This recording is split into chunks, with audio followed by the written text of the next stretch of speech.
Judges chapter 21. When the Israelites had met at Mizpah before the war with Benjamin, they had made this sacred promise. None of us will ever let our daughters marry any man from Benjamin. After the war with Benjamin, the Israelites went to the place of worship at Bethel and sat there until sunset. They cried loudly and bitterly and prayed, Our Lord, you are the God of Israel. Why did you let this happen? Now one of our tribes is almost gone. Early the next morning, the Israelites built an altar and offered sacrifices to please the Lord and to ask His blessing. Then they asked each other, Did any of the tribes of Israel fail to come to the place of worship? We made a sacred promise that anyone who didn't come to the meeting at Mizpah would be put to death.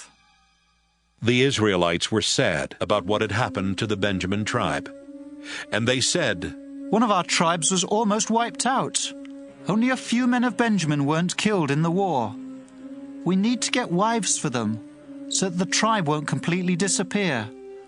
But how can we do that after promising in the Lord's name that we wouldn't let them marry any of our daughters? Again the Israelites asked, Did any of the tribes stay away from the meeting at Mizpah? After asking around, they discovered that no one had come from Jabesh-gilead. So they sent 12,000 warriors with these orders. Attack Jabesh-gilead and kill everyone, except the women who have never been married.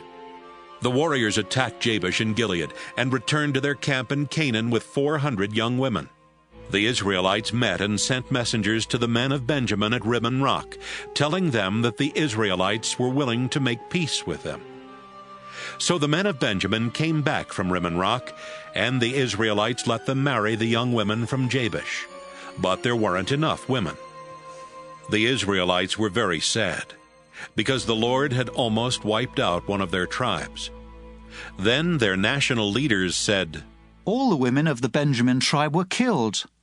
How can we get wives for the men of Benjamin who are left? If they don't have children, one of the Israelite tribes will die out. But we can't let the men of Benjamin marry any of our daughters. We made a sacred promise not to do that. And if we break our promise, we will be under our own curse.